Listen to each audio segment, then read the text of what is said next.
আসসালামু আলাইকুম, সবাইকে স্বাগতম। প্রিয় শিক্ষার্থী বন্ধুরা, আজকে আমি যে আইসিটি বিষয়ের এই ধরনের যদি লজিক ফাংশন থাকে, এই লজিক ফাংশনের আলোকে সত্যক সারণী কিভাবে অঙ্কন করব, এরকম টেবিলের মধ্যে শূন্য এবং এক দ্বারা কিভাবে এটার মান উপস্থাপন করব, তাই না? তো এইখানে একটি বিষয় লক্ষ্য করি, সেটা হচ্ছে ইনপুট দুইটা আছে, এ আর বি। আমরা এ একটা ইনপুট নিব, বি একটা ইনপুট নিব। ও আরেকটা বিষয় বলে রাখি, ছক অঙ্কন করে এই যে এক্স এর যে মান, ওটা সবার শেষে লিখবো। আমি আগে থেকে একটু লিখে রেখেছি সময় সেভ করার জন্য। এই মানটা সবার শেষে লিখবো, আর এইটাকে পাওয়ার জন্য আর যে মানগুলি দরকার সেগুলি আমরা এখানে ভাগ ভাগ করে লিখবো। যেমন এ আছে, বি আছে, তো এ বি লিখলাম। এ নট আছে লিখলাম, বি নট কিন্তু নাই, তাই বি নট লিখবো না, বি নট নাই। আমরা অনেক সময় কি করি, এ নট বি, বি নট অনেকে মুখস্থ করে লেখা, না, আমাদের বুঝে বুঝে লিখতে হবে। হ্যাঁ, উপর থেকে নিচের দিকে চারটা সারি হবে, দুটো ইনপুট হলে এটা ফিক্সড, এর কোনো পরিবর্তন নাই। বাট পাশাপাশি কলাম কম বেশি হতে পারে, এটির উপর নির্ভর করে। যেমন এ নট ছিল লিখলাম, বি নট নাই, তা বি নট আঁকবো না। এবার এইখানে এই কলামে কি করব, এই কলামে এ, এ নট আর বি, এ নট আর বি দুটা গুণ করে আমরা এখানে লিখবো, এ নট আর বি। আমরা দ্রুত লিখে যাব সময় সেভ করার জন্য, ভালো করে লক্ষ্য করি।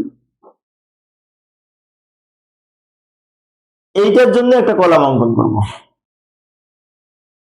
এইটার জন্য আর একটা কলাম অঙ্কন করব, কিন্তু তার আগে এটার জন্য একটা অঙ্কন করব। ভালো করে আর একটা বিষয় লক্ষ্য করি, সেটা হচ্ছে অনেক শিক্ষার্থীর মনে হতে পারে এখানে এটার জন্য একটা, এটার জন্য একটা অঙ্কন করলেই তো হতো। না, এইটা অঙ্কন করার আগে এই আলাদাটুকু আগে অঙ্কন করে নিব, তাহলে সুবিধা হবে। এবার আমরা কি করব, এখানে এক এবং শূন্য দ্বারা পূর্ণ করে দিব। প্রথমে এখান থেকে শুরু করব, এক দুই তিন চারটা যদি সারি হয়, তাহলে শূন্য থেকে তিনের বাইনারি মান লিখতে হয়। শূন্যর বাইনারি শূন্য, একের বাইনারি এক, দুইয়ের বাইনারি এক শূন্য, তিনের বাইনারি এক এক, শূন্য থেকে তিনের বাইনারি। আর আমরা যদি মনে করি না মুখস্থ করব, ও বাম দিকে আবার এগুলো শূন্য দ্বারা পূর্ণ করে দিব। অনেকে আবার এটা মুখস্থ করে এইভাবে যে দুইটা শূন্য, দুইটা এক, শূন্য এক, শূন্য এক, এটা তো ফিক্সড, তাই একবার তুমি যদি মনে রাখো বা মুখস্থ করে রাখো তাও হবে, সমস্যা নেই। আর যদি বুঝে লিখতে চাও, শূন্য থেকে তিনের বাইনারি 2 বিট করে সাজিয়ে লিখবো। এবার এ নট, এ নট মানে কি, এর উল্টা হবে। এর মান যদি শূন্য হয়, এ নট এর মান 1 হবে। এখানে 0 হলে 1 হবে, 1 এর পরিবর্তে 0 হবে, 1 এর পরিবর্তে 0 হবে, জাস্ট উল্টিয়ে লিখেছি। আর এ নট বি, তার মানে কি, এটা হচ্ছে এ নট আর এটা হচ্ছে বি, এই দুইটা গুণ করে এখানে লিখবো। শূন্য আর এক গুণ করে শূন্য, এক আর এক গুণ করে এক, শূন্য আর শূন্য গুণ করে শূন্য, এক আর শূন্য গুণ করে শূন্য। এবার এই লাইনটা,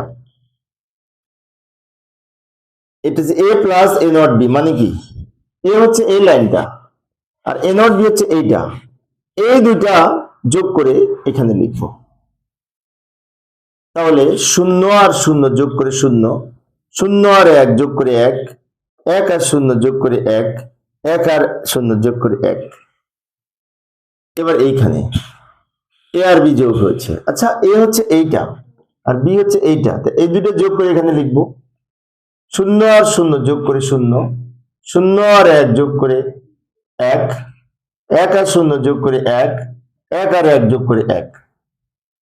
এবার ওইখানে কি হয়েছে, এটার মান আর এটার মান গুণ হয়েছে। এখন এইটা বলতে কিন্তু এটা বোঝায়,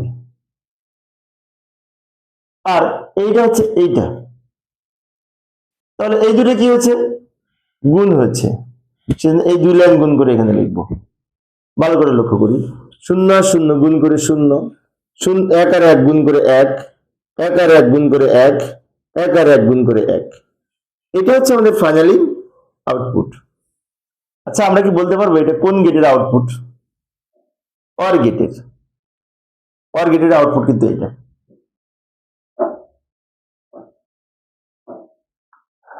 প্রিয় শিক্ষার্থী বন্ধুরা, এই ছিল আজকের আলোচনা। আমি শিক্ষার্থীদের অনুরোধে অল্প অল্প করে আলোচনা করি যাতে শিক্ষার্থীরা বোরিং ফিল না করে। পরের ক্লাসটি দেখার আমন্ত্রণ রইল। খোদা হাফেজ।